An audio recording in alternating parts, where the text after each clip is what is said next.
কেন্দ্র থেকে রিলি করে শোনানো হলো বাংলাদেশ বেতার সিলেট। এখন শুনবেন আমাদের স্থানীয় সংবাদ। আসসালামু আলাইকুম। আজ সোমবার 13 জ্যৈষ্ঠ 18 জিলকদ 27 মে। বাংলাদেশ বেতার সিলেট সংবাদ পড়ছি ফারহানা বেগম। ঘূর্ণিঝড় রেমাল আরো শক্তিশালী হয়ে অতি প্রবল ঘূর্ণিঝড়ে পরিণত হয়েছে। ঘূর্ণিঝড়টির কেন্দ্র গতকাল সন্ধে 6টার পর পরবর্তী 3-4 ঘন্টার মধ্যে মোংলার পাশ দিয়ে খেপুপাড়া উপকূল অতিক্রম করেছে। গতকাল আবহাওয়া অধিদপ্তরের পরিচালক মোহাম্মদ আজিজুর রহমান সাংবাদিক সম্মেলনে এ তথ্য জানান। তিনি বলেন, ঘূর্ণিঝড় কেন্দ্রের বাতাসের গতিবেগ ঘন্টায় 90 কিলোমিটার, যা 120 কিলোমিটার পর্যন্ত বৃদ্ধি পাচ্ছে। পায়রা ও মোংলা সমুদ্র বন্দরকে 7 নম্বর বিপদ সংকেতের পরিবর্তে 10 নম্বর মহাবিপদ সংকেত দেখাতে বলা হয়েছে। এদিকে আবহাওয়ার বিশেষ বিজ্ঞপ্তিতে জানানো হয়েছে, উপকূলীয় জেলা খুলনা, সাতক্ষীরা, বাগেরহাট, পিরোজপুর, ঝালকাঠি, বরগুনা, বরিশাল, ভোলা, পটুয়াখালী এবং তাদের অদূরবর্তী দ্বীপ ও চরসমূহ 10 নম্বর মহাবিপদ সংকেতের আওতায় থাকবে। কক্সবাজার ও চট্টগ্রাম সমুদ্র বন্দরকে 6 নম্বর বিপদ সংকেত নামিয়ে তার পরিবর্তে 9 নম্বর মহাবিপদ সংকেত দেখাতে বলা হয়েছে। উপকূলীয় জেলা চট্টগ্রাম, কক্সবাজার, ফেনী, কুমিল্লা, নোয়াখালী, লক্ষ্মীপুর, চাঁদপুর এবং তাদের অদূরবর্তী দ্বীপ ও চরসমূহ 9 নম্বর মহাবিপদ সংকেতের আওতায় থাকবে।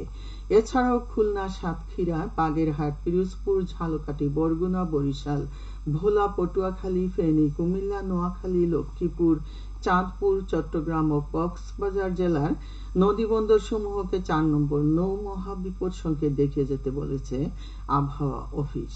তারা জানায়, প্রবল ঘূর্ণিঝড়টির অগ্রবর্তী অংশ ও বায়ুচাপ পার্থক্যের আধিক্যের প্রভাবে উপকূলীয় জেলা খুলনা, সাতক্ষীরা, বাগেরহাট, পিরোজপুর, ঝালকাঠি, বরগুনা, বরিশাল, ভোলা, পটুয়াখালী, ফেনী, কুমিল্লা, নোয়াখালী, লক্ষ্মীপুর, চাঁদপুর, চট্টগ্রাম, কক্সবাজার এবং তাদের অদূরবর্তী দ্বীপ ও চরসমূহের নিম্নাঞ্চল স্বাভাবিক জোয়ারের চেয়ে 8 থেকে 12 ফুট অধিক উচ্চতায় বায়ুতাড়িত জলোচ্ছ্বাসে প্লাবিত হয়েছে।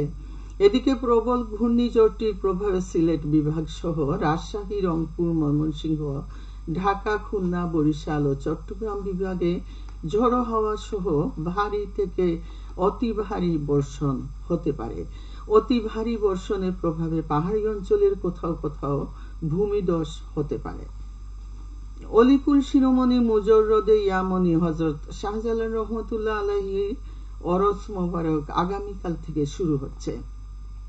প্রতি বছর আরবি জিলকদ মাসের 19 ও 20 তারিখ দুদিনব্যাপী হযরত শাহজালাল রহমতুল্লাহ আলাইহি এর ওরস মোবারক অনুষ্ঠিত হয়।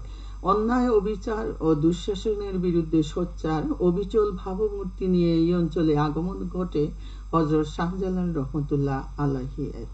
সততা, ন্যায় ও সুশাসন প্রতিষ্ঠার জন্য সুদূর ইয়েমেন থেকে সিলেটে এসেছিলেন হযরত শাহজালাল রহমতুল্লাহ আলাইহি আজ থেকে 800 বছর আগে। মানুষকে শান্তির সুন্দর পথ প্রদর্শন করে 1341 খ্রিস্টাব্দে 60 বছর বয়সে তিনি পরলোক গমন করেন। তার জন্ম হয় 1271 খ্রিস্টাব্দে আরবের ইয়ামন প্রদেশের কুনিয়া বা কানিয়া নামক স্থানে। হযরত শাহজালাল রহমতুল্লাহ আলাইহি এর ওয়াফাতের পর থেকে প্রতি বছরই সিলেটে তার মাজার প্রাঙ্গণে 2 দিন ব্যাপী ওরস অনুষ্ঠিত হয়ে আসছে। এ উপলক্ষে পালিত হয় নানা কর্মসূচি। দেশ বিদেশের বিপুল সংখ্যক ভক্ত এতে অংশ নেন। চিরাচরিত প্রথা অনুযায়ী এবারও অনুষ্ঠিত হচ্ছে 2 দিন ব্যাপী ওরস শরীফ। কর্মসূচির মধ্যে রয়েছে জিকির, আজকার, খতমে কুরআন, আখেরি মুনাজাত ও সিন্নি বিতরণ। ওরস মোবারককে ঘিরে শাহজালালের দরগাহ এলাকায় শুরু হয়েছে ব্যাপক প্রস্তুতি। ইতোমধ্যে দেশের বিভিন্ন প্রান্ত থেকে ভক্ত আশেকানরা দলে দলে জড়ো হচ্ছেন দরগাহ প্রাঙ্গণে।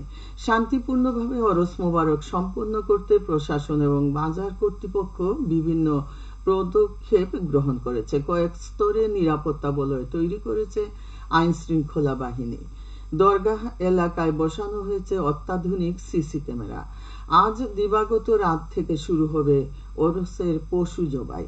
মূল ওরস শুরু হবে আগামীকাল সকাল থেকে। সকাল 9টায় পর গিলাফ ছড়ানো হবে। আগামীকাল দিবাগত রাত 3:15 অনুষ্ঠিত হবে আখেরি মোনাজাত। বুধবার সকালবেলা শিরনি বিতরণ করা হবে। বাদ জোহর মিলাদ মাহফিল, বাদ আসর শরবত বিতরণ ও রাত 10টার পর আনুষ্ঠানিকভাবে ওরসের সমাপ্তি ঘোষণা করা হবে।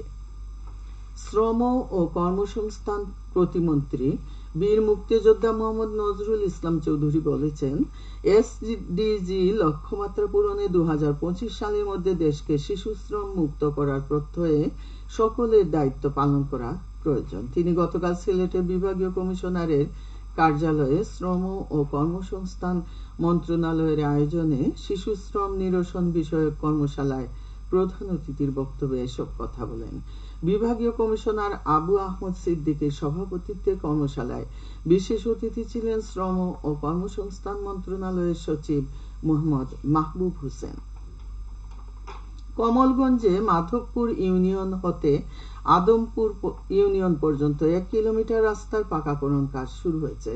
সিলেট বিভাগের গুরুত্বপূর্ণ গ্রামীণ অবকাঠামো উন্নয়ন প্রকল্পের আওতায় এলজিইডিএতে ব্যয় করছে 90,78,873 টাকা।